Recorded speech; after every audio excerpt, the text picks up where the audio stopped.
This is the Aftermarket Radio Network.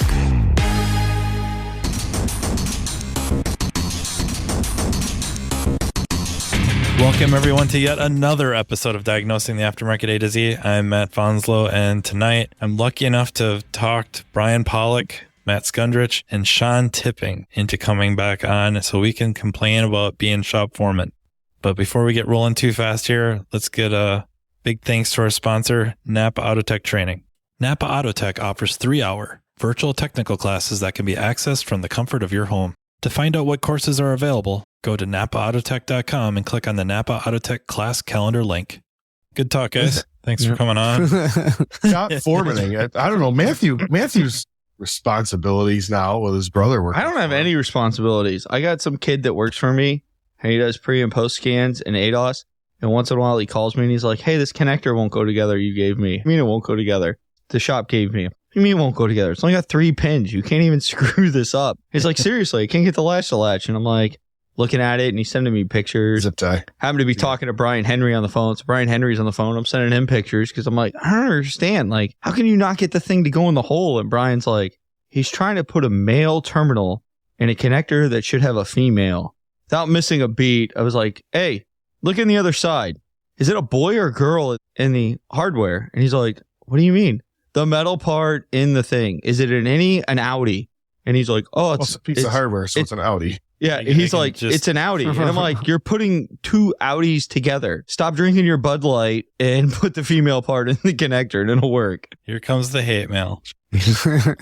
And Brian Henry was on the phone. He's like, "I cannot believe you used Bud Light and a bunch of random things as a reference to explain a connector to your brother over the phone." I'm like, "It worked." Oh my god. My brother loves Bud Light, so I pick on him all the time. I think to deal with that, if that was what I had to chase around, I could totally tell a guy that he's putting the wrong pins in a connector. That's okay. It's fine, except when you're driving a transit down the road, trying to look at pictures and go, "What? Huh?" Because he only sends you like these weird angled pictures, and you're like, "I think that should be a female connector." Yeah, everything's tougher when you're not in front of it, right? Yeah. Like we have a couple of remote locations, so it's like guys will be sending me pictures and explaining to me what's going on, and it's like, okay, like you can't fix it in front of you, but I got to fix it over the phone. Hold on, let's try to figure this out. I've been using a lot more TeamViewer lately, so that's been working pretty good. TeamViewer is fine if it's a scan tool issue, like, "Hey, this isn't programming. I'm not sure what to do." Right? You can team in. Mm-hmm. But when he's like, "Hey, this calibration failed in this Hyundai." Matt, is most of the newer scan tools have a camera on them, and you can turn the camera on and have them pointed at stuff. Yeah, but here's the problem, right? Like, so I'm like, "Hey, are you sure your target's at 4,000 millimeters away from the bumper?" "Yep." "All right, send me a picture showing it." Well, it ended up being something on this Hyundai where one measurement, and you'll see this in the factory tool. You don't have to. So team viewing in on like programming's fine because you can see everything, right? Like there's nothing really to see. But on a calibration, the problem becomes, did they get the measurements right? And you don't know. You can ask them like, "Hey, is the target 4,000? I don't know, whatever it was. I just use a Honda because I do so many of them. "Hey, is it 4,000 millimeters from center of the wheel?" And he's like, Yep. "Oh, is the target set up at this height?" Yep. Because it was a windshield that was failing. And I'll admit, this Hyundai, it wasn't a Hyundai, it was a Genesis actually, GV70 23. And it had an aftermarket windshield in it. And so I was like, maybe it's the windshield. But I just thought it was really weird that it was failing almost instant. It was failing and saying it couldn't see the target. And I'm like, there's something wrong. And so I went down and I realized that there was 2 sets of units on the scanner. Like one was centimeters and one was millimeters.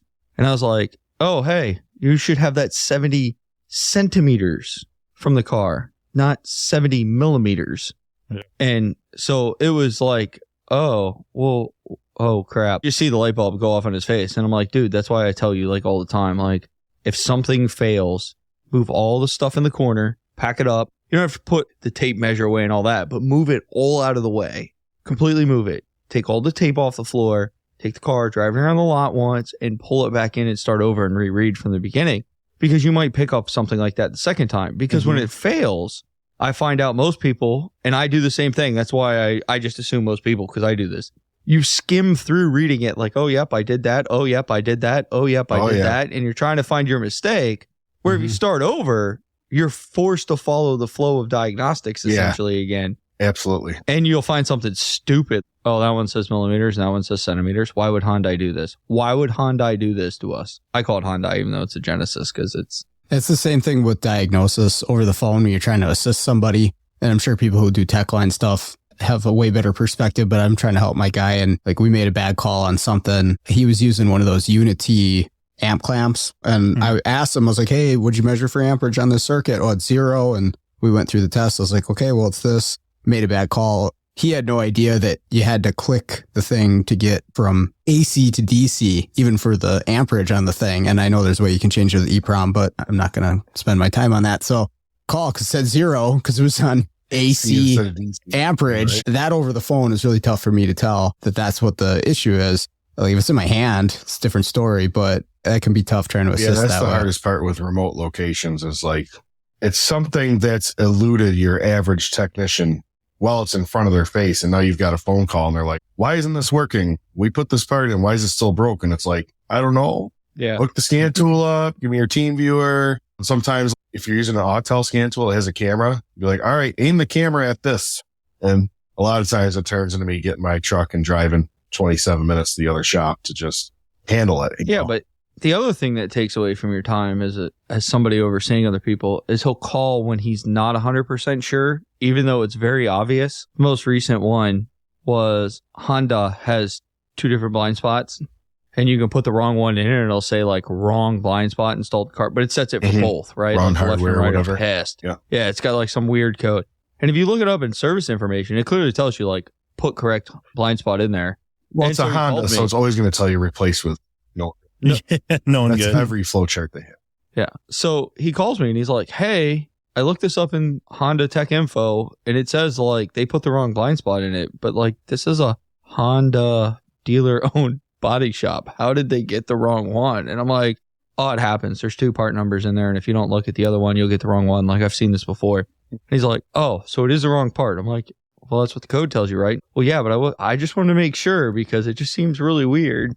You get those moments where it's just like, okay, he just wants some reassurance. And I don't even blame him because I'm like, there's people I call all day long. I used to call Fanslow, but he never answers his phone. So now we don't call Fanslow anymore. Whatever. Probably saw your name and got nervous and dropped my phone. And then like the internet. By the time I scrambled to pick it up, you were like on to the next. Yeah. I think that as time goes on, I've noticed in the past 13 years in the role that I've been in, it's consumed a lot more time. I used to be able to just pretty much bang through my work and have to assist someone like maybe 3 or 4 times a day. And that was like assistance. Now it's like 3 or 4 entire cars a day and who knows how many questions. It can be a little overwhelming at times, especially when you've got your own stuff you're trying to get done. And it gets a little crazy sometimes. How many people are you overseeing or assisting? About 18. Okay. Wow. In 3 shops. I can't even oversee myself. Me too. I'm telling you. I mean, I think Brian could oversee Matt. He's probably got him by a couple inches, I think. I'm probably. A lot of what I do is bailing people out. Like when somebody's in over their head or there was something that was overpromised and it's got to get done. Just like the other day, I had to do a gear case cover in a 05 Cummins, not even at the shop that I work at. I had to throw stuff in a Milwaukee pack out and go pull a camshaft out of a diesel truck in another shop. And it's like, how am I supposed to take calls that day? I'm going to be there for 8 hours on a 15-hour job that I got to get done that day. Like, how am I going to take a bunch of phone calls and do a bunch of babysitting kids? Bluetooth is your friend. It is. You know, I thought about that. My phone was just really greasy afterwards. That's all. But, you know. Yeah, I can't. I could have a Bluetooth. It wouldn't help me because I can't. You can't walk and chew gum at the same time? Barely. But I can't be focused on what I'm doing and focused on what they're talking about or asking about and then thinking about what they need while doing what I need to be doing. I can't. So I might as well just take the call. Yeah. Really? Yeah. I don't know. I'm going to throw him out here again. But Brian Henry and I probably talk 4 hours a day, I bet, on the phone. And we just knock out cars all day together. I'm like, oh, what are you doing? What are you doing again? He'll be like, oh. And he's like, oh, I'm working on this. I'm like, oh, did you check this, this, and this? And he's like, oh, yep. I mean, for me, it depends what I'm doing. Mechanical. If I'm doing mechanical work like that job, like I can talk the whole time I'm doing it. But if I have to like figure out why something's broke and it's not just a simple, fast, take a test light, load this circuit or whatever, chances are I'm probably not interested in taking a call at that time. You know what I mean? I mean, I get people upset at me because they think I'm ignoring them. It's not like I've just, like saying I tuned out or ignore is like there's a conscious effort to just shut you out. And it's not. I'm focused on whatever I'm doing. You don't exist anymore. Like you're just not even there. Yeah. I don't know you're there. You have to do something to get my attention. That's what I'm striving for. Maybe you can give me lessons in that. I think it's like a repercussion of ADD. Yeah. Yeah. I just want to, some days I just want to be in the corner and be on my thing that I need to do. Like even door dingers. I can be working on a car. The dinger's going. I don't really hear it. Yeah. I don't notice the dinger ever anymore. Somebody's like, oh, that's so annoying. Can't you close the door? I'm like, what are you talking about? He's like, ding, ding. I'm like, oh, yeah, I'll close the door. But yeah, I'll catch heat about it. It's just like, hey, I'm trying to talk to you. Are you mad? Yeah, right. Right. What are you talking about? When were you trying to talk to me? My bay all day. Yeah, I think a lot of people don't understand too in that position what's involved, what's going through your head. You know, you're focused on what you're doing. You're focused on the parts of a job that you know somebody could end up making an error that you gave to them. So you're kind of keeping an eye on that. Yeah, somebody asking you about what's going on with this truck. What do we got to do? You know, there's a lot of questions incoming. And I could definitely see that if you're working on something complicated, you're just zeroed in on it and people think that you're just plain old ignoring them. You know what I mean? I think the subject came up kind of with a few posts in various management type of social media groups about shop foreman position, what should be expected out of them, not just responsibilities wise, but also like production. And you had kind of a spectrum of people who are still talking about billing whatever 40 hours a week, and they're the shop foreman.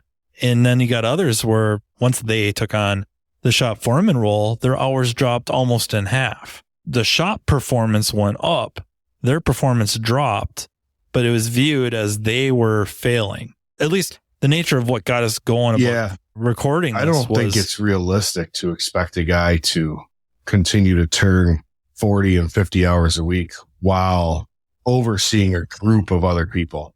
I do it and it's pretty much got me burnt out. So I'm not saying it can't be done. I can pull the reports. It absolutely can be done. But at the end of the day, it's freaking exhausting. I think you have to have a different metric to assess that role. Absolutely. As opposed to just a tech. And especially if you've defined the role as an owner, like, hey, Bryan, this is what I expect of you in the day to day. Our goal is overall, shop accuracy and efficiency, and you're a key part of that. There's got to be a way for that person to measure that one way or another. And then that's how your performance is evaluated, like just flat rate hours. At that point, doesn't make any sense. No. I mean, you guys can tell me, but my idea of a shop foreman is to support all of the technicians in the shop and make sure that they have everything they need and they're overcoming obstacles. And you're playing interference as much as possible. Yeah, run and blocker. Yeah. Yep. Absolutely. Yeah, I agree. That's what I would have equated with it, is you're basically direct technician support. Mm-hmm. The back of house. Yeah. And if you have a car to mess with, there's, I don't want to say like not much for expectations on it, but it's some of the time, is time constraint the right word, or time expectations are pretty lax. If you kind of have a couple cars, and they're probably, as a shop foreman, you're probably going to be doing the diag. I'm guessing at least the overwhelming amount of them. Yeah. Shop foremans are more of the diag type. I think techs. that's a mistake. So do I. Even though I do it, I think that this many years in, I'd be a lot further ahead and have a lot less headaches if I would have taken 2 minutes instead of just handling all the cars to, make sure that we educate these guys correctly on how to handle that situation. Because all that happens is you end up doing every single diag that comes in the door forever. And like when they put timing chain jobs back together, and the thing doesn't run right, they look at it for 3 minutes and, Brian will take care of it. Boop, gets kicked to Brian. Oh, we put this together. This light's still on. Brian will take care of it. You get in a zone where the guys aren't even reading service info to see what resets are required after a job.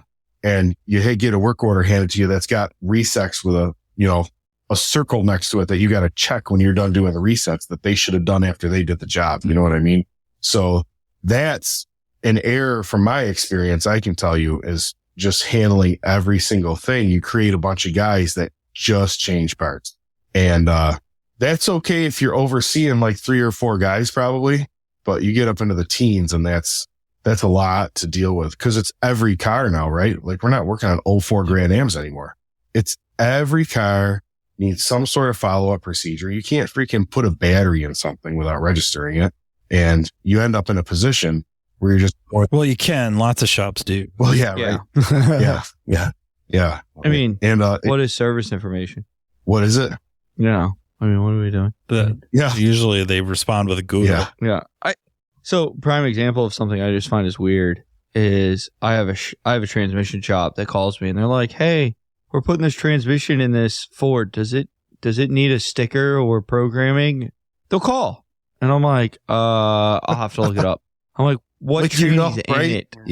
Yeah, like what trainee's in it? And they're like, "Oh, it's a 6R80. I just know all this stuff. Okay, that doesn't help me. I meant what vehicle is this trainee going in? Because that's how I'm going to look it up. I can't look up a 6R80. Oh, you can't. I need a year, make, model. And then I might ask you what trainee's going in it because, like a 2010 F-150 can have 2 different versions. But I'm just like, don't you have all data? Why didn't you look it up? Oh, we're not sure how to look it up. Would you like me to give you a lesson on how to use all data? Like, I will come bring in a projector, a screen, and we will go through 1,000 cars on how to look up transmission service information for you guys. It's kind of ridiculous now, too, because all the major service information providers have a search bar now.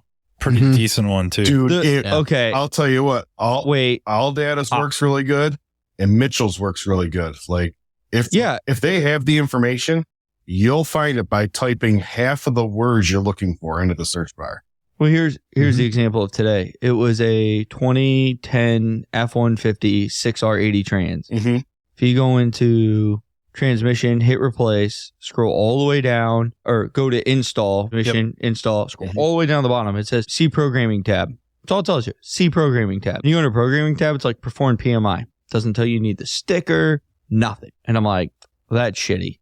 But no, but you're right, because it should say like the solenoid valve or the ID. Because 2010 has a TCM in the trans, so that's probably why. Yeah. And so it's nuts. Like, yeah.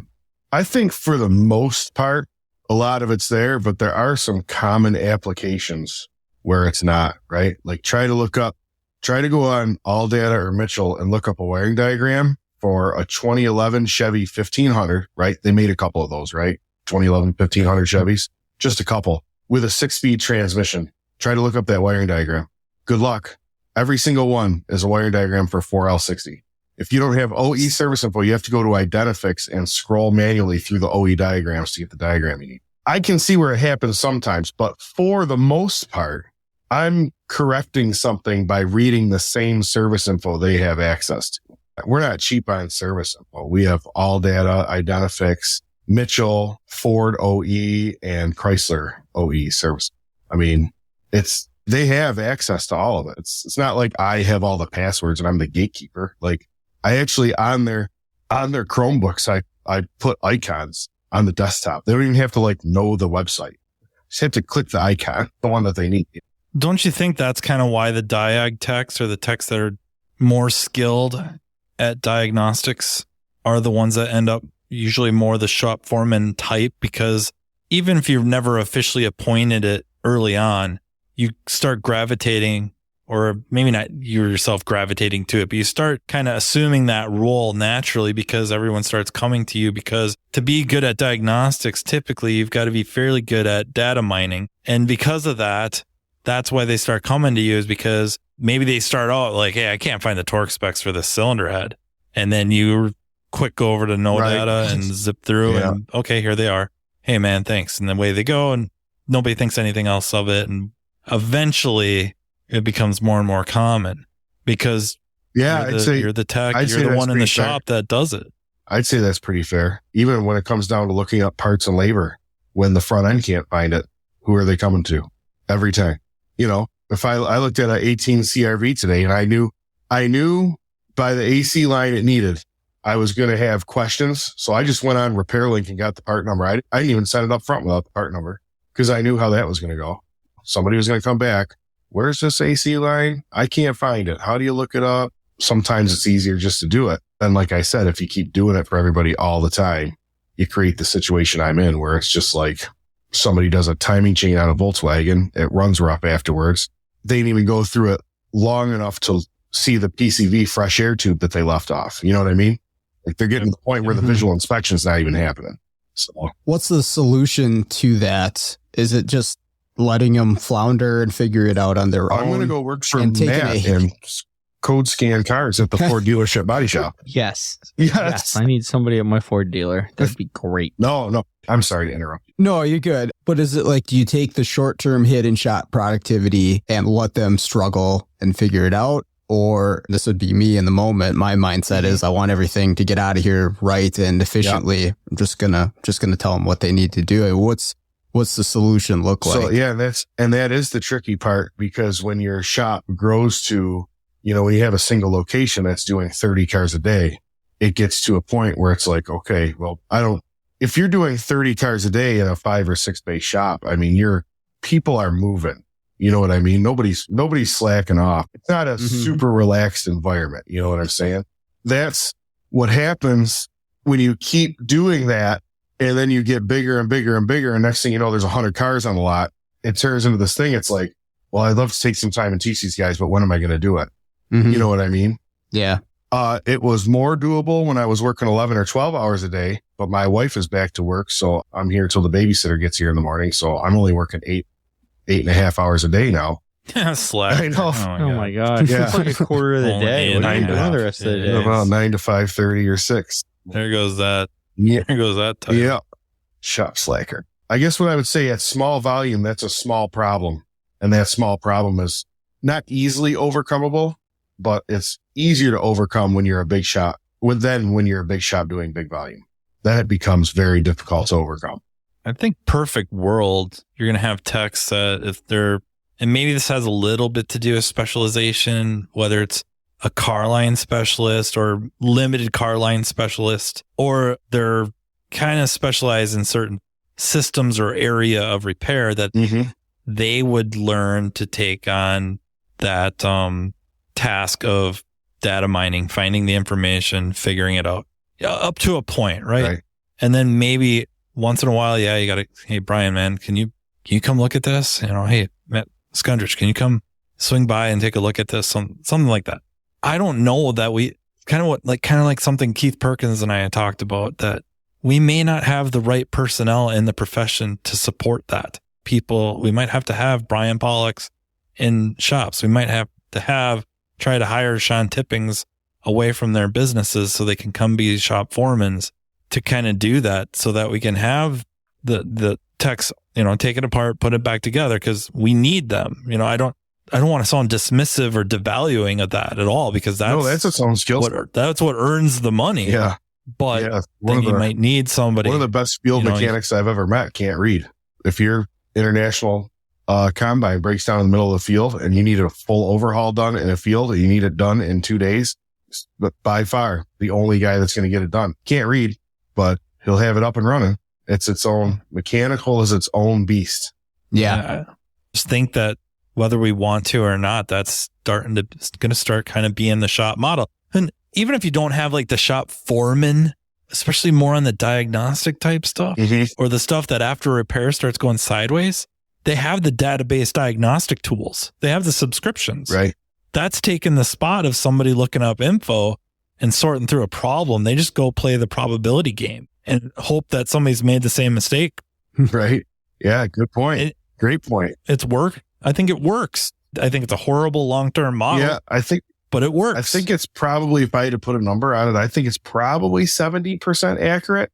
And I think that number is probably skewed a little bit low for me, because we end up with a lot of the cars where shops already used that method. So it might even be better than 70%. Oh, I'm telling you, I have fix some cars that shops couldn't fix with Identifix. And it was like, hey, I got this random code. Oh, did you check the right kick panel? There's a spot that the wire will rub and it causes this code. I'm like, there's no way. No way. Pull the kick panel. Sure enough, wire harness is like rubbed right It's a great tool to use to begin testing. If you're looking at something and you're not familiar with the system and there's 5-minute testing move that's got 200 hits, you bet that I am not reading a single thing. If I can do that, if I can get whatever apart and do that test in 5 minutes or less, I'm doing that first. It's that low hanging fruit. Yep. You got to go for it. I have to. I got like 13 cars a day to get through. There's sometimes you're judged in how you play the game, but when you got 13 cars doing 8 hours, you got to either win or lose, right? And hopefully win. I just think sometimes they forget when it fails and qualify it. Just kind of qualify it where they go to identify, the car comes in, it's got a whatever complaint, light on, symptoms, whatever. And okay, you're tasked with diagnosing this. Okay, run it in, copy paste the VIN into it, boom, type in the symptom, boom, top hit. Whether you do testing or not, we could argue the right and the wrong way. And I think everybody agrees, like, quote unquote, the right way would be to do the test. But a lot of people are kind of like, wow, 78 hits it's a for this. And I think we're just going to go order the part. And they order it and they bolt it on and it works. And it's like they're a freaking silverback, just chest thump, like, I am a really good diagnostician. And it's like, you didn't do anything anyone else without, you didn't do anything else anyone with that subscription couldn't have done. Like, you're not special. You didn't do anything. And it's like forgettable. Well, a lot of guys won't even type into the search bar, so they are a teeny bit. That's the thing. That's the reality of it. For 98 years, the Napa name has meant quality parts and service. It also reflects top quality training programs to help you build a more successful vehicle repair business. No doubt, the technician shortage is impacting everyone, but you're not facing this battle alone. Napa has the solution by making Napa Autotech training available near you. Napa Autotech provides automotive aftermarket technicians career development opportunities through structured, disciplined, measured, and high-quality technical instruction, no matter the technician or service advisor's skill level. This instruction enhances understanding of vehicle systems, increases first-time repair capability, and overall customer satisfaction. It also prepares technicians to become ASE certified. It's a fact technicians who receive training to improve their knowledge and skills have a higher sense of job satisfaction. This reduces technician turnover and increases productivity, directly improving a shop's profitability. It is vital to the success of a shop's business that today's technicians are equipped to diagnose and repair today's complex vehicles. With our ever-changing technology, the technician's knowledge and skills need to be updated and refreshed on a regular basis. As you labor over the decision of whether to send your techs to get their skills sharpened, keep in mind, Napa Autotech training is an investment, not an expense, and it's available to all. Much of Napa Autotech's training is offered in more than one format to accommodate varieties of learning styles and training preferences so each person can maximize their learning. Whether you're more of a hands-on person or enjoy learning at your own pace, Napa Autotech is here to provide you with the training you need in the format that works best for you. To learn more about what Napa Autotech offers, contact napaautotech.com.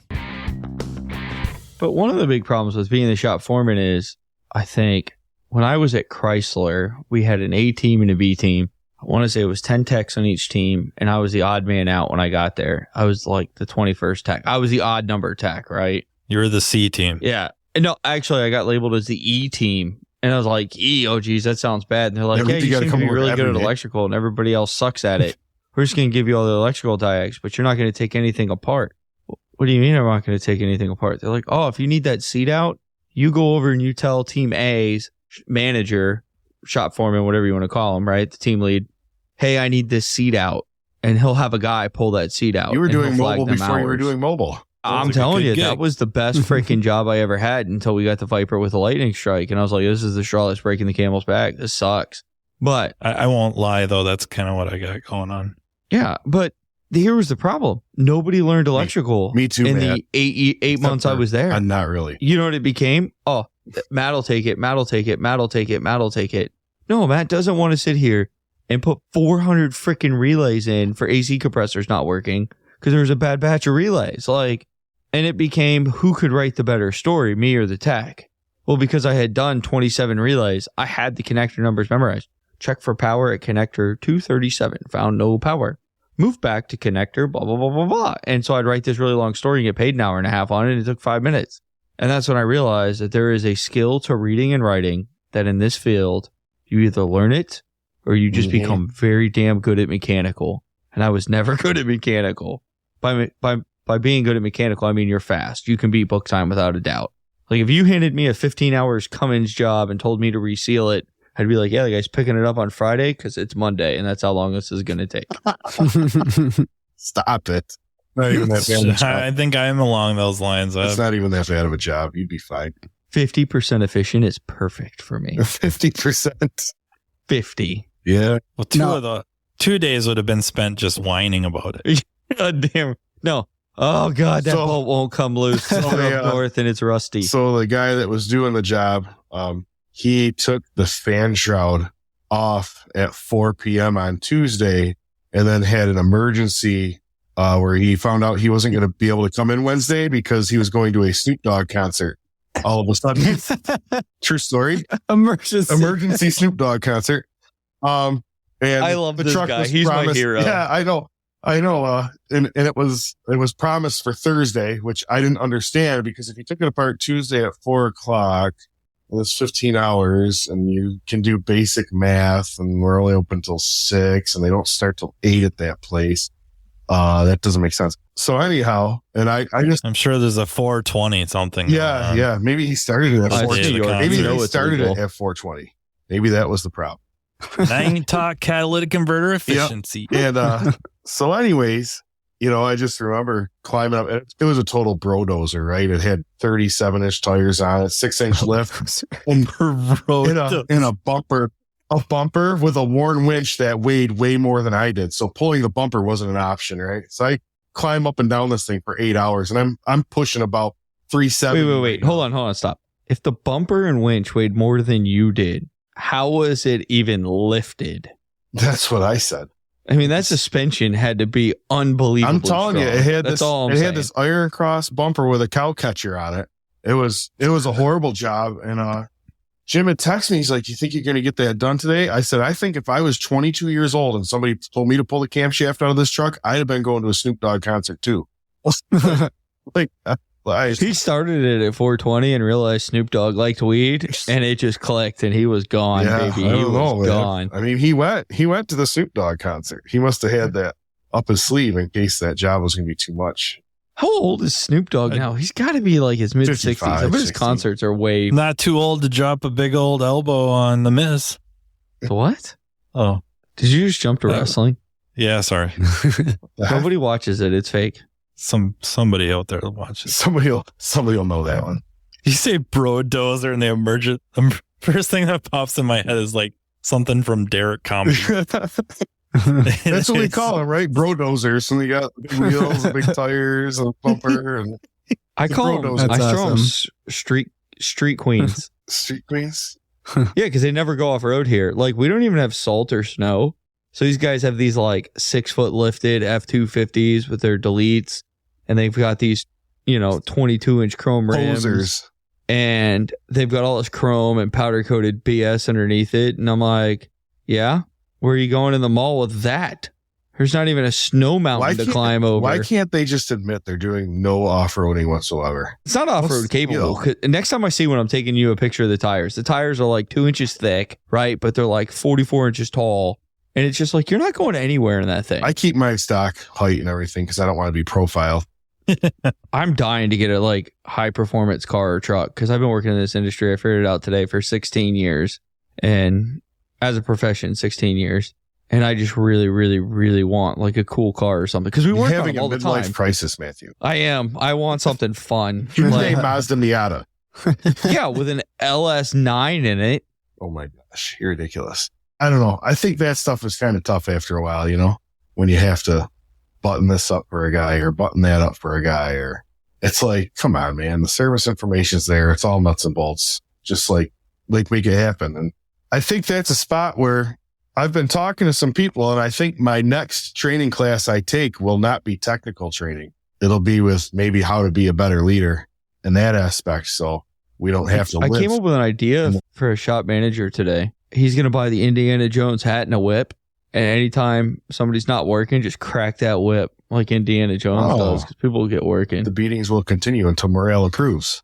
Yeah, that was my thought, because the shop didn't do so well at the body shop this month. And he's like, see, where the last manager was kind of a micromanager. You really got to rack the whip around here. I'm like, if you show up in an Indiana Jones costume on the first day of August, I'm like, dude, I'll be totally impressed. Body shop people are a different breed. I don't think that would work for auto repair. I don't think whipping guys would work. I try to be nice. I try to be nice even when I shouldn't. I'm just like, oh, well, yeah, stuff happens. And I'm all for mistakes, but there's a difference between mistakes, competency, and just a lack of effort. There's a difference between an honest mistake and negligence. Yeah. Like all my mistakes. Hey, man, hit this thing with some penetrating oil, work it back and forth before you try to take it apart. And then you see him go at it dry with no heat and an impact gun and be surprised it snapped off. Like, bro, I told you what was going to happen if you did that.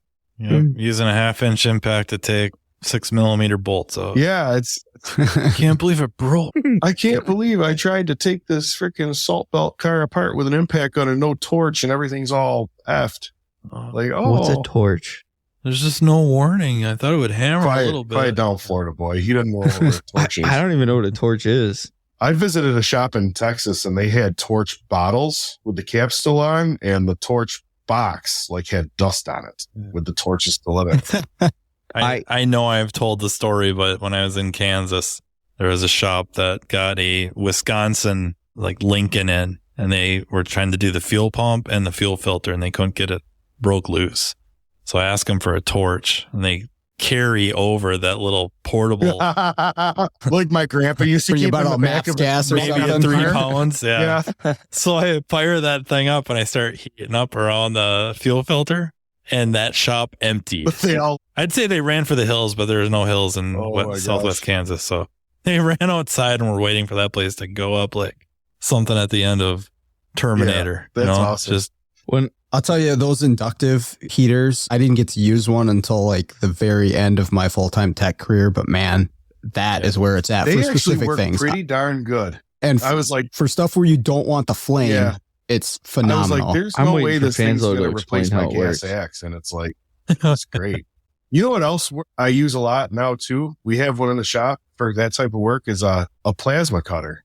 Sometimes we've wanted, dude, you can get in there, you can get in and get I'll one up your plasma. TIG welders are where it's at for that. Well, you can't cut stuff out with a TIG welder. You don't cut it out. So because the TIG, you can control the arc so well with the varying amperage. I learned this at a mechanic shop the other day. The guy had an old rusty truck from New York. He's like, I'll show you how to get these bolts out. He goes over, gets his TIG torch. He has it set on a pedal. He hit the pedal and started the arc and slowly hit the pedal. The whole bolt just got red. He turned the pedal off and then took his thing and took it out. He's like, it's better than an inductive heater because I can heat it as much as I want. Yeah. I'm like, what? Most of our stuff is so damaged it needs to be cut out. Yeah. Well, he was trying to save this classic car. He was keeping all the bolts up one at a time. Our stuff is... It was cool to watch. Stuff where it can't be stuck if it's liquid. You know what I mean? We had a plasma cutter about the time we stopped needing a torch and anything for exhaust. But when we had it for what little times we used it for that. Oh my gosh. I mean, it was so great. Oh my God. You can split nuts with it. You can cut suspension parts. If a bolt runs through a bushing, you can slice the bushing. You're the sleeve in there and get it read out. Oh my gosh. What a nice piece of equipment. You can buy plasma cutters pretty cheap on Amazon now. Really? Oh yeah. Plasma spelled wrong, but I'm telling you, they sell us plasma. They sell us 60 size of my can of Coke.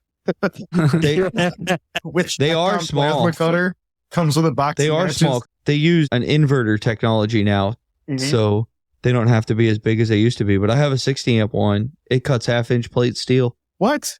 Yep. 1/2 inch. And I guarantee you, it's no bigger. Length and width wise, it's probably no bigger than my Dell Tough book. It's 10, it's maybe a foot tall. Is that the new MIG welders are like that, aren't they? Yeah, my TIG welder's real small too. I was kind of impressed. Wow. I need something like that. China makes great stuff when they make it. Once they figure it out. Yeah, once they figure out how to steal Miller and Lincoln's design, It's fantastic. They've got it down installed. I mean, hell, they probably take the inverter right off the same line. It just, hey, this I think a lot clear of the code parts didn't appear as right. So let's just put it in our China brand. I think a lot of the parts are made in the same places nowadays. Yeah. That's for sure. Seems like. You guys are all going to go look up plasma. That's where some of my that's what some of the people I bought some scan tool interfaces said. All the parts are made in the same place. Yeah. Interface came off the same line as legit ones. What? Yeah. I'm just kidding. I just made that up. I thought you were being serious. No. I was like, that's awesome. I haven't had a clone scan tool for, wow. I think I have a clone Honda 8 him. It's the last. If I had to get a new Tech 2, I might try one. You can't buy a Tech 2. That's why I have one. I guess the Mine got clones stolen. work perfect, though. I guess that's what guys say. Yeah, they do. Just don't drop them. And if you open one up, it's never going back together because there's like literal bubble gum and duct tape in there holding wires on. And there's legs cut off chips because they didn't want to spend more to like make the joint in the PCB board. So they just like cut the legs off the chips and solder wires onto it and like loop it around and back. And you're like, I have an actual Tech 2 and my candy module's acting up. Like I have to like unplug it and plug it in a million times. And I've thought about buying a candy module. What's that? I, to this day, I'm like, if it's a canned car, it's getting an MDI or an MDI too, because at this point they all program. Well, unless it's a Saab or something. For Diag. Yeah. Okay. Like I don't have Tech 2 Win either. So for Diag, if I got to get into something like you need Tech to win. You'll never go back. Yeah. Yeah. I don't know. I kind of like my Tech 2. It's a nice paperweight. I don't know. I use the crap out of it. I know a guy that the software comes off the same line as the other real stuff. Really? Not plus again. Not this again. The other thing I think a shop foreman should do is keep track of, speaking of tools, is keep track of the specialty shop tools, right? Like that guy should, hey, oh, you're doing timing chain on this Ford. Oh yeah, I'll get you that set. Like I hate to add a job onto that guy, but it's the only way that you can make sure the tools don't get stolen in the shop. When I was at the Chrysler dealer, it was the parts department that did it because it was a big shop. So you'd go over and be like, hey, I need tool 1, 2, 3, 4, right. XYZ. Yeah. And he would open up the case in front of you and say, okay, all the pieces are here. Sign this piece of paper saying all the pieces are here. Hmm. Or he'd be like, oh, there's 2 pieces It's missing. like when I put my broken. lunch in Tupperware. Yep. Same deal. Because I feel like some of these shops just have tools and they all go missing all the time. Yeah, we're super lucky with that. Like we don't have anything go missing. Like the only reason I didn't lock my box for 13 years. I kept my toolboxes unlocked, and we have a service writer who likes to come in and work on his own stuff on the weekend, and he doesn't put my stuff back. And that's literally the only reason I've had to lock my box for 13 years. I have to lock it. You need to watch the video on how to hook up an old Ford ignition coil to your toolbox, so that when he comes over and touches it, he gets that 20,000 volt zap. Yeah, I just lock it now. It's great. Like nobody's. Oh no, I think zapping him with 20,000 volts. He's probably got power locks. So it's got a remote and just me. Yeah, walk away. Oh my gosh, I have old. It's got a proximity key. He gets so close. I know. I'd really like that. You think they is that a real thing? I know they have. If it isn't, it should be. I know that they have. Snap-on's like, oh my gosh, we're stealing that from Fanslow's podcast. I know that they have click button toolbox. I don't know if they have proximity or not. I mean, if they have the click button, they could have proximity. You know, where my wife works, they have like tool inventory control. So they have like cameras on the lip of the toolbox, and like you have to swipe. You can swipe your card, and when you open the toolbox drawer, it sees all the tools that are there. And when you take a tool, it knows what tool's missing, and it knows who took that tool. Oh, that's like the checkout thing at the 7-Eleven. I want that on my toolbox, only I want it to be for credit cards. And then they have to swipe their card before they can open it and use a tool. $5 a tool. I wouldn't even have to go to work. I know. Yeah, right. Just stay home. Could live off my freaking channel lock tool royalties. Except all the guys who get smart, they wouldn't like put the tool back, so you'd have to charge like a per day fee. Yeah, tool's not put back. Can I have another side? I thought that was pretty cool though, where you can swipe a card and it like knows what tool's been taken. Yeah, have you seen the 7-Eleven self checkouts they have? We don't. I live in the sticks. We don't have those here. All right. Well, 7-Eleven like it's a place Amazon that sells, or Whole Food stores. It's a place that sells really odd hot dogs, but they're delicious. I've been to one. We And they just sell don't have one here. Slurpees. I haven't been to one in a couple of years. I saw one on TV. So they have a checkout station now that's got a camera above it, and it's got this marked area, and you put your items in there, and it tells you your total, but it knows the difference between like a large, extra large, small, medium drink. And I'm like, it's just a 2D image is all I could see because the camera's Well, straight it's probably above got a it. scale. But just you blew put your everything mind. on it See at the thing? one time. Oh yeah, that's So you could get a hot dog with chili, cheese, and beans and load that sucker up, and it doesn't care. Like, it's like, oh, that's a quarter-pound hot dog. How the hell did you know it was a quarter-pound hot dog? Like, I don't understand. I So don't know, man. I thought there was some Whole Food stores where you create an account, link your card, and then when you walk into the store, it recognizes you. I don't know if it greets you or anything like that, but it knows you're there. You fill up the cart. There's no checkout lines. You walk out. I saw that on the And news. Hits you. yeah, I understand. It goes off your phone. I wonder if So that when you worked. walk in, Could it be. can read Could be your your phone. phone. I mean, it must Yeah, work a 'cause little your phone bit. has, There's no way they'd let you do it if it didn't NFC. work at all. The coolest thing I've ever seen is actually at the Atlanta airport in the Delta terminal. So you walk through this little thing, and then you go over and you type in your name, your flight information. You can look at this board, and only you can see what it shows you on the board because it has all these cameras around, and the cameras are all staring at your face, and they can tell where your eyes are. And the board switches so fast because when you blink, somebody else isn't blinking. And so you can only see your information. So my wife and I had like typed in wrong flight information, and I literally had no idea what flight she typed in. She had no idea what flight I typed in. And we stood right next to each other, and we're trying to look at the same time, see if we could see the wrong flight. You can't. It's unbelievable. Really? Yeah. That's When you wild. see it, you're just like, no. I mean, there's a little bit of a glitch where you can tell like the screen switching, but I could not read her flight. I was like, this is unbelievable. And then there's some lady, oh, you want to know how it works? Yes, because this is freaky. We should all bomb down to Atlanta and do an episode with Mike on Flat Rate Master and check this thing out. I'm down. I can get the Atlanta cheap on Delta. We don't have to tell them like why we were really there. Right? We just need to go to the We want to see this board Skundrich is talking about. board. And I can get like 4 people into the Delta Lounge so we can eat food if we have flights out. I'm still Or thinking we about all the chili landed cheese within hot an hour. dog you were talking about. I might look up a 7-Eleven. You know, we don't have sheets here. You know that? There's no Sheets? sheets. What's a sheet? Like I sleep on a sheet. dude. Sheets is like the best gas station ever. I found out about Sheets when I rode to ASC with Paul last year. That would be Wawa. And you can Wawa. add bacon and tater tots to any sandwich for like 99 cents.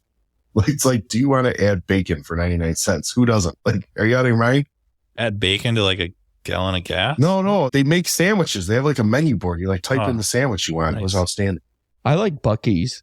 Have you been to a Buc-ee's? Do you guys? You probably don't have them. So Buc-ee's is this. I think it's Texas based, but they do barbecue, and they have like no exaggeration, a minimum of 200 gas pumps at every one of their stores. What? It's like, yeah, it's like this field of gas pumps. But when you go into the store, it's like a Walmart and a Cracker Barrel had a baby. There's stuff that just is like everywhere, and it's country stuff. But they have like Buc-ee's, their mascot's a beaver. And so they have like a beaver on the front of a woman's 2-piece swimsuit. And you're just like, okay, there's a swimming section in the middle of Buc-ee's. And then you go over a little more and you can get like this pulled pork barbecue sandwich. It's freaking amazing. They've got the wall of jerk, and it's a bunch of beef jerky back there. They've got like 20 or 30 different kinds of jerky. They got the wall of nuts. It's a whole bunch of different peanuts and stuff. And the store is huge. Like, it's the size of a CVS, at least the size of a good size CVS. We don't have nice things like that here. It's one of those things that, In the north. so we found out about it. Like Fleet Farm. Yeah. We found out about it. That's what I'm talking about. Tractor Menards. Supply. You guys Oh, have we got runnings? Yes. Oh, gosh. I can go there for like 5 hours. Yep. That's what we got. Doesn't matter if you need a welder, an You ice need your fishing clothes there. Yep, anything you can get need. Some of your food. Yeah. Snacks. Yeah, what do you need? They have it. They got it. Anything you need. You could not go to any other store. They have everything you need there. How do you think they should pay shop foreman? Flat salary. Yeah, that's how I get paid. I think it makes some sense. You can't say it's on a production bonus or a profit bonus, because one little mistake and everything's out the window. Yeah. I mean, you're one bolt away from being a billionaire or a $0 guy. Yeah. Yeah. I'm a strict believer in hourly pay for that position. I mean, I get a base hourly. And then what? You get commission on how many parts you sell? Yeah, right. He gets reverse commission on how many scan tools he doesn't buy. I have yet to get a check. He's running out of scan tools at this point. He's got a whole box dedicated up to him. That's true. The ones that got left over are a little painful. The commission idea is an interesting concept because I mean, as a shop foreman, at the end of the day, it's your job to assist everybody. And if you're doing your job, the whole shop production should go up as compared to nobody in that position. But I get a base salary and then profit sharing. So I get a certain percentage of profit after the shop meets its needs, its monthly nut. And then after that, I get a percentage of every dollar taken in on profit. So some months that can be really, really nice. Right. And some months you are eating ramen noodles. Some months I'm writing the shop a check. Just kidding. But yeah, I would say I don't think I've had a month in the last couple of years where I didn't get anything. I wonder how many. Some are much. I wonder how many guys are in that position that are still like literally working flat rate. So that's how Chrysler did it. Probably, right? So I asked if you're in that position of working flat rate, leave now. Yeah. That's head to the docks. That's leaving in 15 minutes. Leave now. Yeah. Yeah. Jurassic Park. I was watching that. Even today. dealer techs though, when I was doing stuff for Pico, I had gone to they kind of did hosted a special get together for their top techs.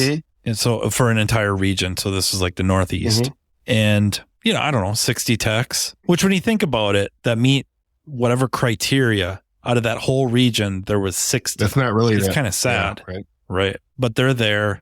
And during one of the sit down meetings between presentations, some of the heavy hitters from the manufacturer, or at least the US version of that, if you will, because a lot of import vehicles, we'll pick on like Toyota. It's not Toyota Motor Company from Japan. It's Toyota USA. Yep. So a representative from the distributor was there, if you will. So we'll just say the manufacturer, okay, goes around the room asking, how are you paid? And if there's 60 techs in there, 58 of them are flat rate. It was insane. I think they get shafted so bad. I think that's interesting. I had a similar experience when I was at ETI and they were asking questions and they were like, well, how are you tackling the guys need to read service info versus being paid flat rate? And I'm like, who's on flat rate anymore?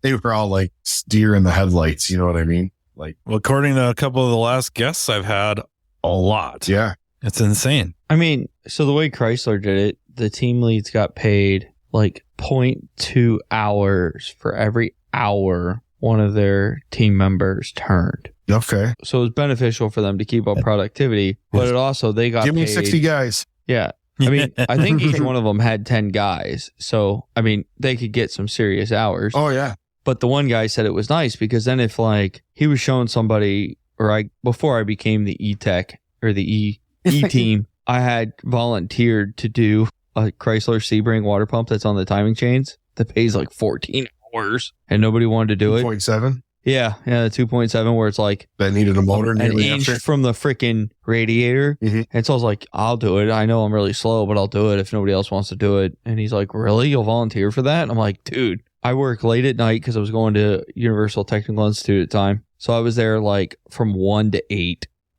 And from 5 to 8, nobody shows up. So I'm like, I have 3 hours. I can just sit here and knock this out at night. Yeah, I'll do it. So I got to the point where I had everything taken off and I had to take the chains off. And service information is vague. And it's like, oh, spin it till the timing marks line up. Well, I hadn't really done much engine work at this point in my life. And I was trying to spin it to get the timing marks to line up, as in the chains. And I'm spinning it. Take a little while. I just went through this with another guy. I go, multiply those teeth by those teeth by those teeth. And that's how many times you got to spin it. If you want to do that. I finally got like one set lined up and I just put a note on the windshield. Can't figure out how to remove chains. It says line up marks. I don't understand. Right. And I just stuck a note on the windshield. Yep. So that everybody would read it in the morning and somebody would know when I come in to explain it. So I come in that afternoon and the team lead was like, hey man, you had the timing marks right. I went ahead, pop chain off, put the water pump on for you, put the chain back. I'm like, oh, did you spin it over to make sure it works? All the marks line back up. And he looks at me and he goes, dude, it's 12,000 sometimes. You have to spin that motor over before the marks all line back up, like the lines with the chains. And I'm like, yep. Oh, really? He's like, yeah. He's like, you're good to go. Just put it back together. And I'm like, well, how many hours you want for that? He's like, dude, I'm getting 0.2 hours for you working on this and you're not bitching about it. Don't worry about the 40 minutes I spent taking the chains off, putting your water pump on, putting the chains back on. He goes, it was easy. And I'm like, but how'd you do it? I want to learn how to do this. Like, this isn't doing me any good because you didn't teach me, right? So if another one comes in, he's like, don't worry. And everyone's never coming in. Kid you not. I got that job done that night, right? Warmed up, put it on the drive. Next day, there's one sitting in my bay. Hey, it needs change. You just did it. You'll be really good at it. I walked over and I'm like, hey, remember you said I'd never need to know how to take them chains off? Are you going to show me this time? And that's when he showed me like the paint marker trick on the chain so you can take them off and just put them right back. And it was a great learning experience. And it taught that guy something too. Like, hey, if somebody's willing to learn, I should do the job again, or at least explain what I did so the kid knows for the next time. That's an interesting concept though, where he gets paid 2/10. Yeah, it was 2/10 for every hour a team member turned. I mean, I guess the only thing, where you can really run into trouble, I guess you got to have at least 5 guys to make it make sense, right? Well, he had 10. Yeah. And you wouldn't want to be on that pay program in a 3-man shop. No. Right. And the other thing that was interesting is probably 6 cents per hour. Because we're still friends to this day, right? Like he still calls me if he's got an odd electrical thing and I go down there. And I said, well, what happens if there's a couple guys on vacation, like at Christmas time, right? And he goes, oh, if they're on vacation, the way vacation works, because everybody's flat rate, take the number of hours you turned in the last 52 weeks, divide it up by 52, and that's your pay for while you're on vacation. That's your vacation pay. He goes, well, I get those amount of hours automatically like they turned them that week. That's pretty. So if that tech averaged 80 hours, he's like, they take the 80 times 0.2 and assign it to me. All these different pay plans I see nowadays make me feel really bad for the payroll people. Oh, yeah. Like, have you seen some of these things they got out there? They're like, oh, yeah, you get paid like the sliding scale. And there's like dual sliding scale, depending on like in a deal. Some dealers have dual sliding scale for warranty versus non-warranty. And I couldn't imagine being the payroll people. Oh, if you turn this to this many hours, you get this pay rate. And if you sell this to this amount of stuff, you get this. Some of these guys got free pay rates. Some of these guys have customer pay, used car pay, warranty pay. Some of these guys got 3 pay rates. I'm like, I can barely keep track of my hours at the dealer with 1 pay rate and just the like 40 ROs I did a week. I could not imagine trying to write down. Well, that's an interesting question actually for you guys.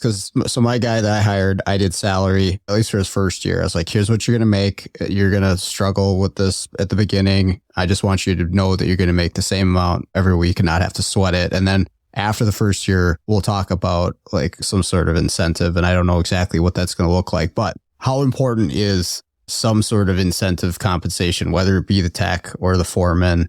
I mean, is it critical? Is it not? What do you guys think? It's an individualized question because to me, I wasn't motivated by money. You know what motivated me? Hey, my birthday's coming up on Tuesday. I want Tuesday off. Boss be like, oh, okay, if that's what you want, that keeps you happy. That's your motivation. Like, I need your car done by Monday night. That's a really good point. Okay. It's literally an individual. Like, I hired my brother, and I'm not going to lie, I underpaid the crap out of him when he started. But he had a crappy job. I was throwing way too much money into something to get him to start, right? Like, I flew him to Texas for 2 weeks, and he went to training, and I had to buy all the equipment. Like, I dropped $100,000, I bet, in a month. And I'm like, dude, I just can't afford to pay you a lot right now, but I promise, like, after a month or two, we'll make it up. So he's basically gotten pay raise of at least $1 an hour since he started, and we're on month 5, so he's gone up $5 an hour. Plus he has no gas, no tolls. He's got a company truck that he can drive anywhere he wants, right? So there's a lot of other bonuses, but he enjoys that he can come in at 8:30. If there's nothing going on at 4:00 in the afternoon, he knows, like, don't sit there for an hour. Go home and watch a Scanner Danner video at home instead of sitting there at the uncomfortable chair at work or something. But he loves that. Like, to him, that's his motivation. Yeah, I think different he could care less to make $100,000 a year. He's like, I want a job where I can come and go kind of as I please if there's no work. So yeah, I think different people are definitely motivated differently, and incentivized programs look different for everybody, quite honestly. I know shop owners that have, some guys are paid hourly, some guys are paid flat rate, some guys are paid sliding scale, some guys are paid, they'll have 3 or 4 different pay plans in their shop because he's like, you know what, this day and age, you got to talk to a guy and pay him how he wants to be paid, and there's some guys want to be paid a certain way. Some guys would rather just be paid salary, and times are definitely changing with that. I feel like. Yeah, You'd never hear that in the past where one shop owner has a couple shops and he's got 3 different pay plans and a couple shops. That's crazy. You know, that's how it's going. I have a difficult time separating just like, I just need this one thing from you. So as a tech, I just need you to crank out as many hours a day, a week, a month as you can with minimal comebacks. And to me, that's very narrow. That to me, for the shop to profit off the cuff, the only 2 things I can think of that drive up profit for the shop is more tickets, higher tickets. Mm-hmm. You know, so increase the number of cars or increase the number Increase the ARO. dollars dollars per invoice. And so I'd like trying to give them a salary, especially if they're kind of proven a little bit, that they have a base salary it's decent. It's okay. You know, I don't mean like okay just above the poverty line. I mean okay middle class, something like that. Mm-hmm. But then the bonus or profit sharing or whatever, commission, if you will, rewards all the contributions you can make towards those 2 goals ethically. Not lying, not making crap up, not shafting our clients.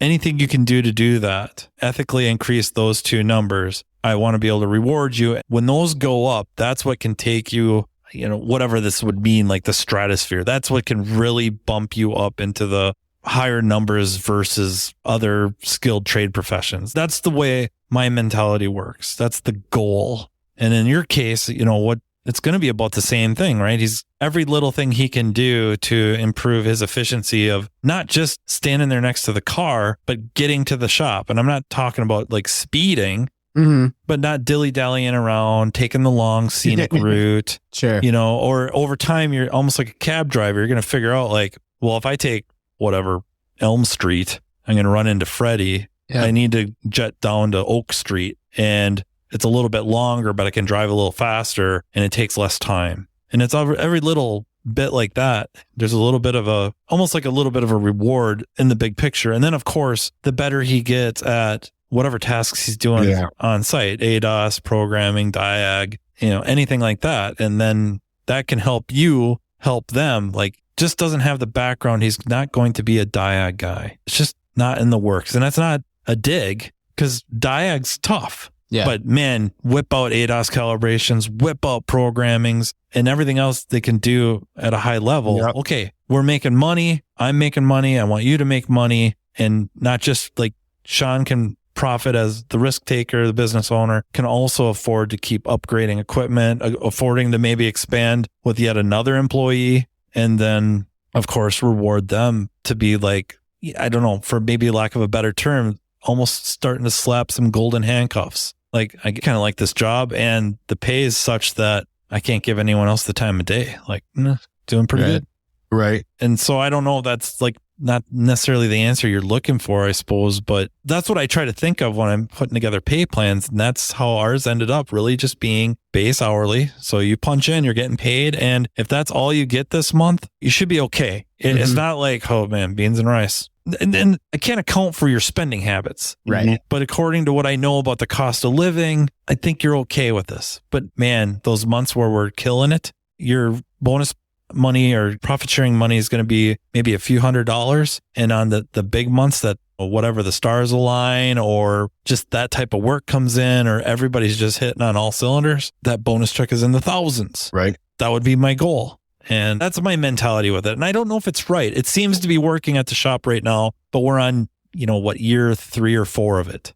Okay. Maybe in another 6 years, it's just going to start falling flat, or people get used to it. They start to expect it. It's not viewed as a bonus or profit sharing or something. I think people definitely get used to stuff like that. Yeah. I've definitely seen that before. People take a lot of things for granted in certain situations, We've seen it with some of our guys. We had it with a guy that we had to let go, where they just come to expect something I have a pretty good feel for what goes on in other shops in this area. And, these are going to be benefits that other technicians in the area don't have. It's just to be expected and not appreciated, Yeah, I know what you mean. I mean, and it opens up the door for the question. It's kind of like with what Matthew said, money isn't the only motivator anymore. Yeah. And at the end of the day, it's a motivator. But for a lot of guys, it's not the motivator. But if you're profitable enough, you can do other stuff like that. So now that, like you're saying, at some point you're going to make enough money where you can meet your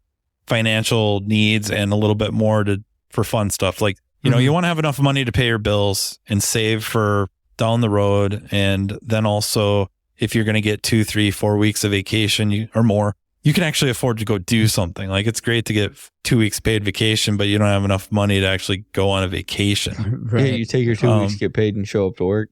Yeah. So I think you got to be profitable enough to be able to start getting creative and do stuff like that. Extra days off, rent, stuff like that. I forgot to say too, like, and Matt well, it works for Bryan and I too, but for Sean and Matt is, if the day is a little on the lighter side and maybe they've got a job that's goes outside of the radius a little bit further than normal, and they see like a couple of shops that you don't service yet, and they're kind of within that radius or just outside of that radius, that they finish up the job and then they're like, you know what, I think I'm just going to pop in here quick, introduce myself, give them a couple of cards, show them, maybe, I don't know if you guys have flyers or whatever you do, a website, something like that, shake hands, say, hey, you know what, we do these offerings, would love to get a shot at, showing you what we can do or helping you out if you need it, blah, blah, blah, whatever the pitch is. And you pick up a couple extra customers. Sure. That benefits the business and then hopefully benefits you and it benefits them. And right.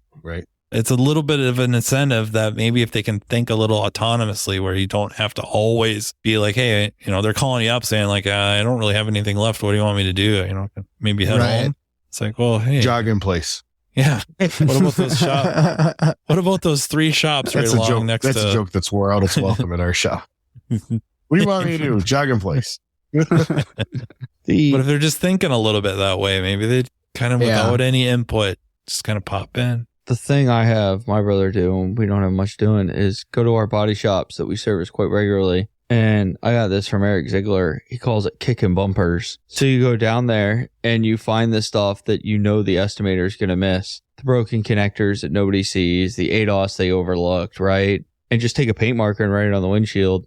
They know I service them, so they know who wrote on the windshield. But then when the car comes in, they're like, oh yeah, we do need a connector. Oh yeah, we do need that ADOS done. Like, oh yeah, glad you saw it. Thanks. And it works in slow times. And bumpers, I like that. Yeah, I call it kicking bumpers. Sometimes the bumper falls off, and then I'm like, hey, I sold more body work all at the same time. But one of the things, thinking about pay and other things I've noticed in a certain Facebook group is people will talk about how this tech's not as effective as it used to be. It doesn't turn the hours it used to be, right? What do I do? I think a lot of the shop foreman role has to kind of be you have to be empathetic. I don't know. You gotta have empathy towards your techs and figure out what's going on, right? Like, hey, you were turning 200 hours for the last 6 months.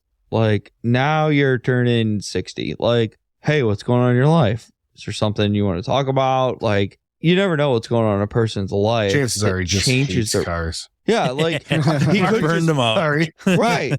And that's perfectly fine, right? Like, you can go look at shop foreman. And I'm good with that, right? Like, I go through stages where I get burned out and I don't want to go fix a freaking car. I even tell my body shops, they call me up and they're like, wow, you sound annoyed. And I'm like, you're calling me at 3:00 on a Friday because it's the last Friday of the month and you want this car to go. You've had it for 3 months. You've known this was an issue and you wait till now to call me. And the guy's like, yep. I'm like, dude, this is getting old. Like, I'm kind of getting burned out. Picked up 12 more yards. I'm not fixing cars anymore. Yeah.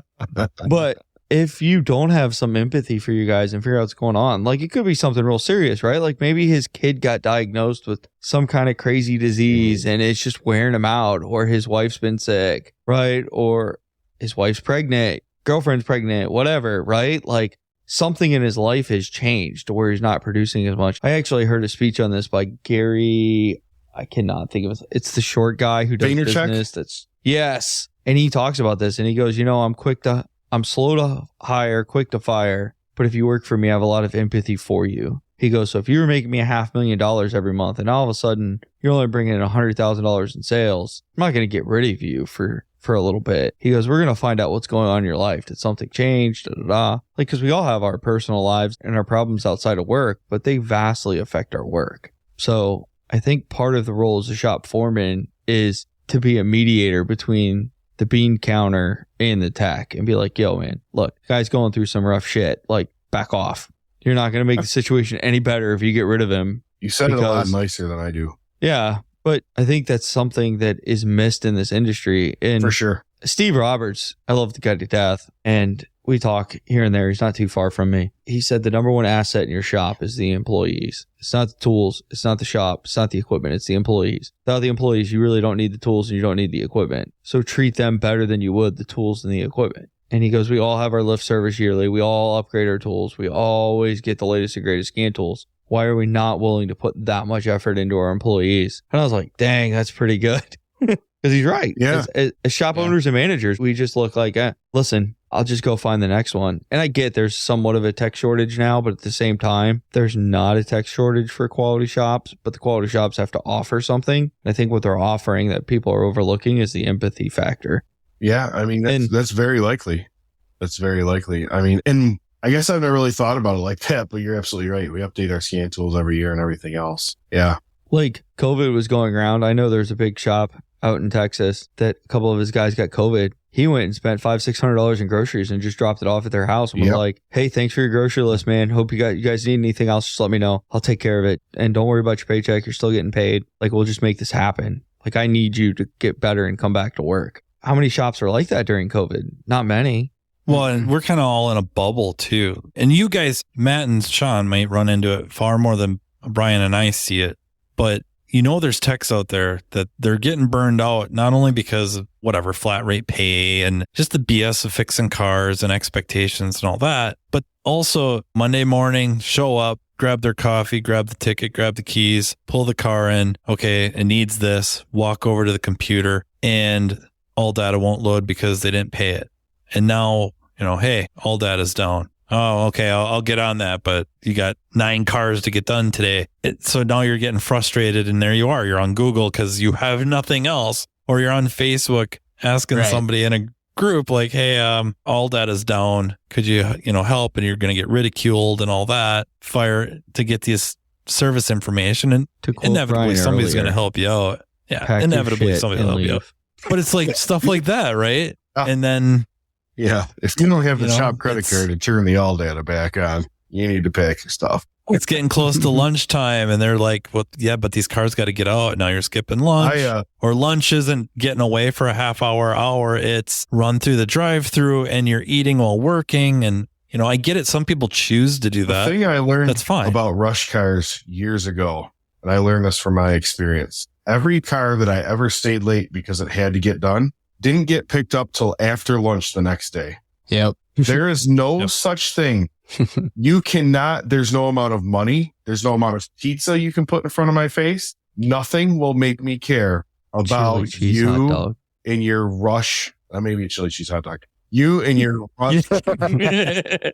What about that cheese? Like, I'm sorry that you can't do math. I'm sorry that you put too many cars on the schedule and you can't do math and you can't realize that it's 3 p.m. You handed me a 7.5 hour ticket. I don't know what to tell you.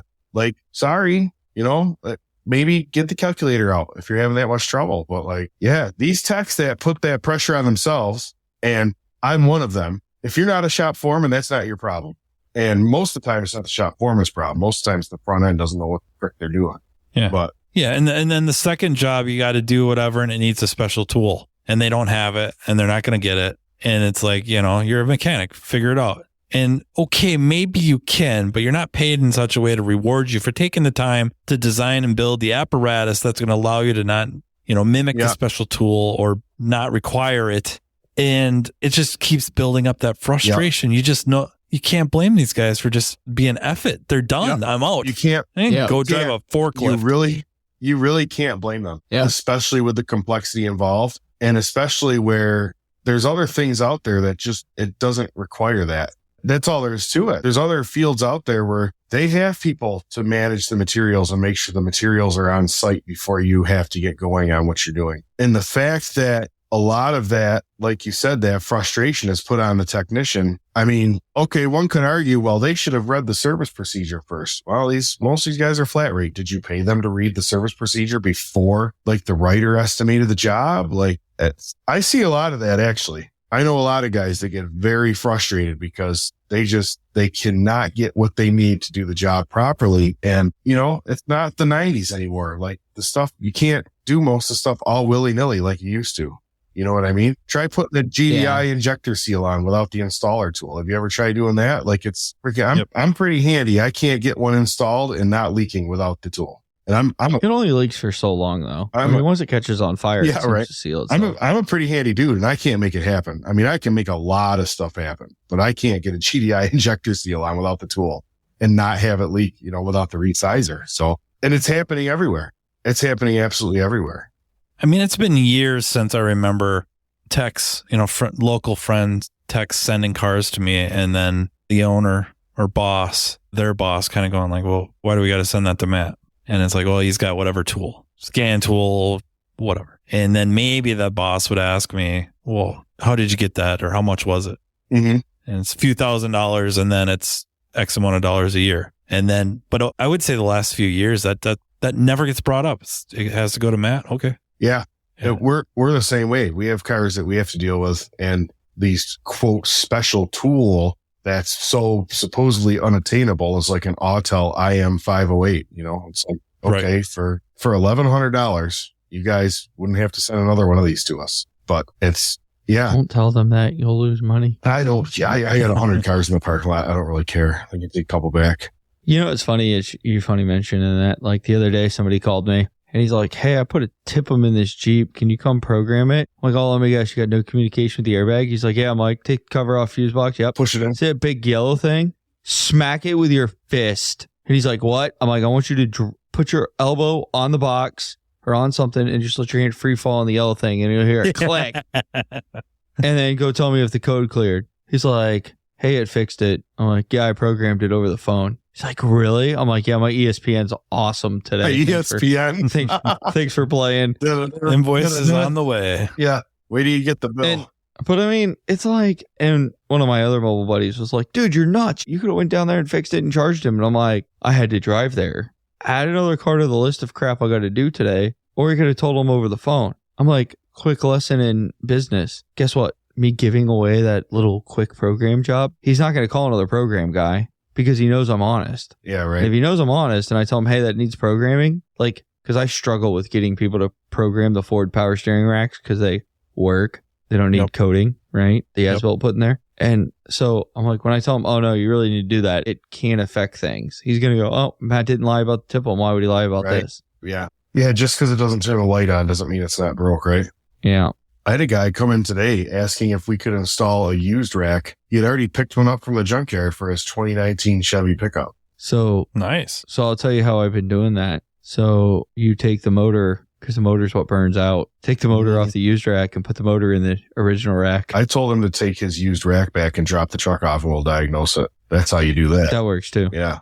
See a lot of He was old and he wasn't having it. And I was just like, hey man, whatever you want to do. Just, whenever you want to do it my way, just let me know. So anyways, that was like at 11 this morning, 3 o'clock, he dropped the truck off. Just wanted it done today. Yeah. Well, no. I told him I'd look at it next week, but I'm on vacation the week after. So maybe get it back to him. It's got to be midnight for you guys. It is. It's okay. I got one more thought and then I'm going to bed because I got up at 6 and I went to bed at 4 o'clock last night. So I'm exhausted. Because he was researching Ford Raptors. I was researching Ford Raptors, and I'm trying to get my brother all set up with his pre and post thing. So he's got like a virtual setup of his house and garage, and he's putting the Raptor in there. And, will it fit your garage? No. Oh. You see my garage. It's full of shit. So now you got to change the garage. Yeah, well. Bust it out. I'm working on that too. You're into woodworking. You could just... No. We want I want a 3-car garage with 3 10-foot doors. So I could put a lift in one and then have my metalworking bang. Oh, just get yourself. I thought you'd build like a Carvana or whatever thing, or it's a vending machine. I am. You're just like, I think I'm going to. I'm trying to work on my exit strategy, which is going to be woodworking and metalworking and sell like art to people. I figure I could sell my end grain cutting. You're going to be at all the sidewalk sales. I can't wait to see you at a sidewalk sale, dude. It'll be less stressful. I want to talk to you about a chessboard. I can do that. You want an end grain? We're going to make it a cool end grain chessboard. And then we'll make 3D pieces. You can't have an end grain chessboard. I'll have to listen to Matthew whine about making the end grain chessboard for 2 months. Oh, no, because that's how long it takes to make one of them things. It does. I forgot my thought now. Sorry. Totally did.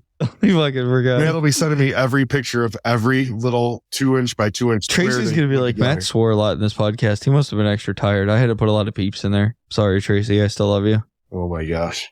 You're going to give up on the thought? We were talking about power steering on a GM and motor flipping. And then his exit strategy with his lift. No, it wasn't the exit And strategy. what were we before that? Ford Raptors. No, it was something you had said, and I was like, "Oh, that was a good thought." It'll come to me like in an hour. Totally crashed you. I'm so sorry. Yep, you did. Where's that sound effect? Yeah, our sound effect guy is slacking tonight, man. He's hitting the wall. Man, I've been getting up late. I don't have to be out of bed till like 7:45 now. It's a very bizarre feeling for me. So now I don't go to bed till 1. That's what I do. If I know I don't have to wake up early, just stay up late. Because you can't get, so it's impossible. 2:30, 3 o'clock every night. It's impossible to get a babysitter to commit for like 6:30 in the morning, right? So for me to be to work my wife has like fixed hours, like she has to work these hours because, it's like federal aviation, blah, blah, blah.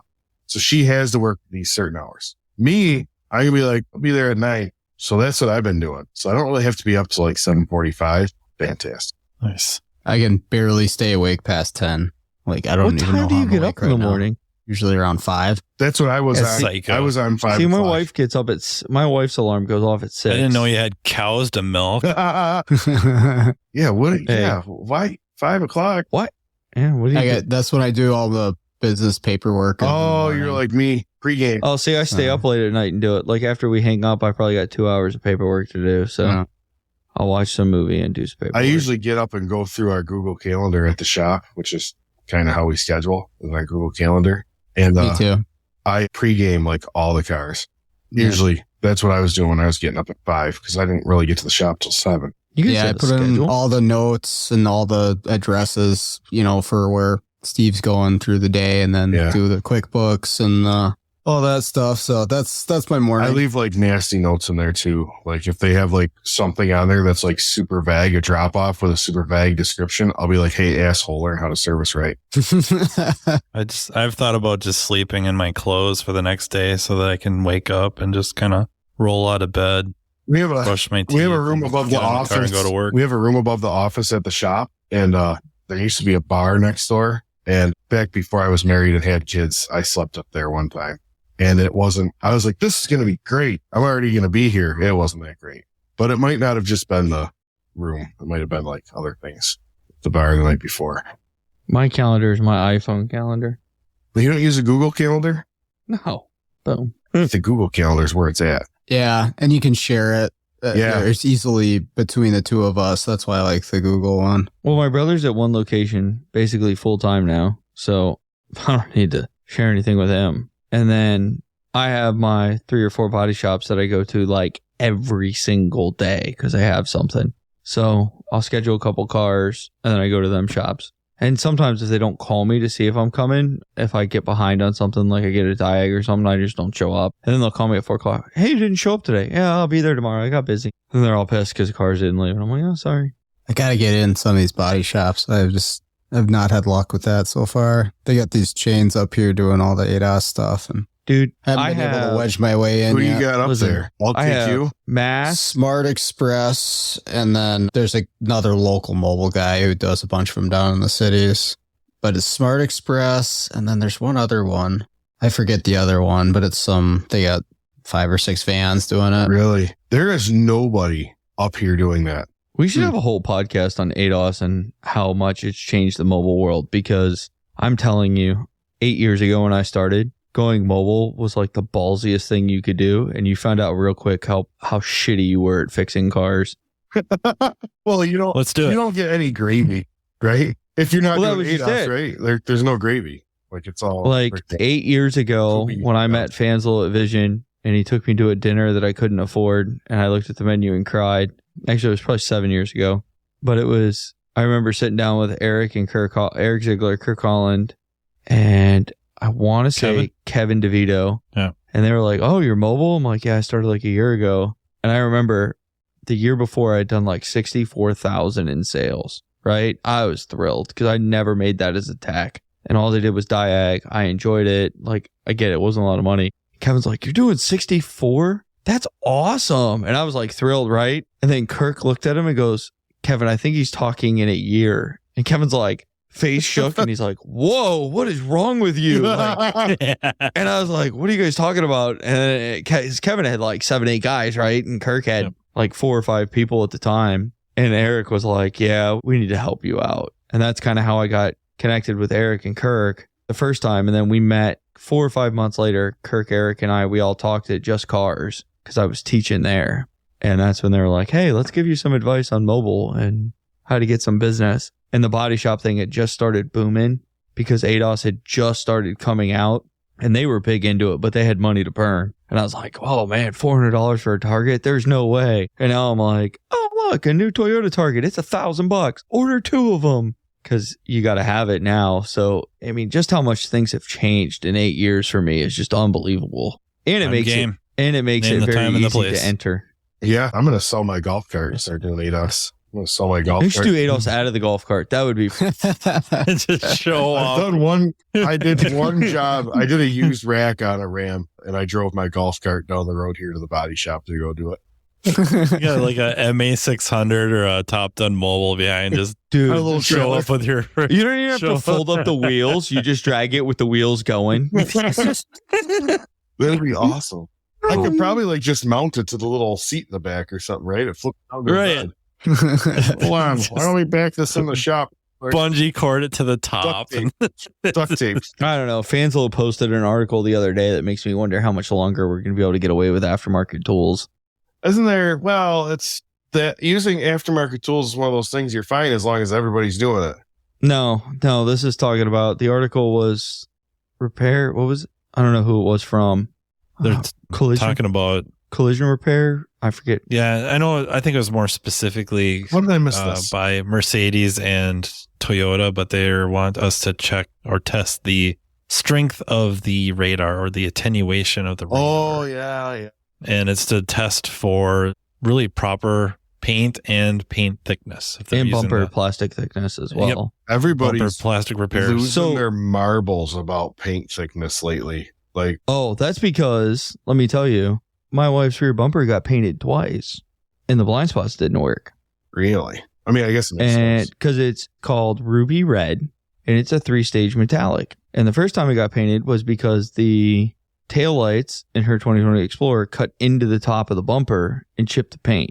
So I complained and they painted it under warranty. Then somebody backed into her car, but it just kind of like pushed it in and they popped it out and heated it, right? So they didn't want to replace the bumper. Well, you have to paint the entire bumper clear coat. So they blended the paint in some and then painted it. Well, the other side, where they didn't sand all the paint off, the blind spot wouldn't work. Or it would work really randomly. Like there'd be no car and it would just...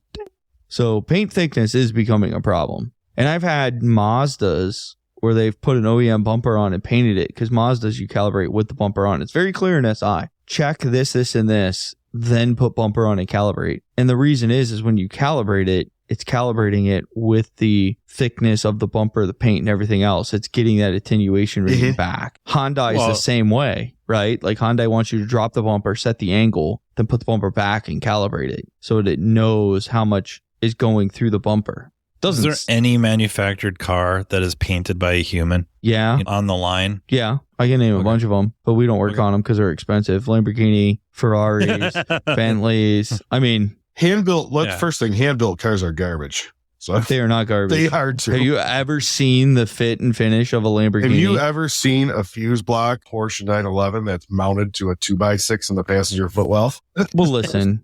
Hey, it's a pile of shit. Like, we used to make little cars like that when I was a kid with screw guns and old lumber. Yeah, but when you go look at like a Tesla Plaid that's 190,000, right? And you get down to the nitty gritty bodywork of that car. That's not a good example. They got the worst fit and finish in the industry of machines. They do, but the cars are praised like they're the greatest thing since sliced bread, right? Like, oh my God, it's a Tesla. Look at their stock and Elon and blah, blah, blah. Like people get a hard on and then explode. It's like it's a 9-second car. It is. Yeah, right. But I mean, you know what? You can't see how far off the panel gaps are when it's going that fast either. I promise. I mean, you can't see the car either. I almost made a Paul Walker reference, like he didn't see the pole either. Oh, but hey. I mean, but that's the problem, right? Like you take a Lamborghini that's a cheap end Lamborghini that's 220,000. The fit finish is unbelievable on it. There's no paint flaws, right? They're all hand painted. They're sent out. They're nice, perfect. I've seen Hondas. There's a kid going down my road with a dirt bike with no headlight on. He'll be the first one to the scene of the accident. The freaking moron. I love that joke. First one to the scene of the God, I accident. love that joke. Yeah, Ron White. He said, How long do you think we'll stand here? All the way to the scene of the crash. Yes. This guy's like, he's like throttle jockeying this like YZ 250 or something down the road here, like 60 miles an hour with no, like I look out, goes by the house, but there ain't no headlight. He took his helmet off just in case he does hit something. That's over. That way you can see better. All right. We better call it. We got to call it. I don't know if we solved any problems. I really appreciate you guys coming on. We don't ever solve any problems. We used to have a good time. Yeah. Sometimes That's why Sean doesn't invite me on. He's like, Matt talks too long. It keeps me up too late. Thank you, everyone, for listening. Thank you guys for joining me. Thank you to the Aftermarket Radio Network for making this all possible. And thank you to Napa Autotech Training for sponsoring this podcast. If you have any ideas for future episodes or want to be a guest, please don't hesitate to reach out to me. You can email me at mattfonslowpodcast@gmail.com. And until next time, take care. You've been listening to Matt Fanslow, diagnosing the aftermarket A to Z on the Aftermarket Radio Network. Follow Matt on your favorite listening app. He's very interested in what you have to say. Let him know what you'd like him to cover and come on the show. Matt is all for advancing the aftermarket. Find Matt Fanslow on social media and connect or on aftermarketradionetwork.com.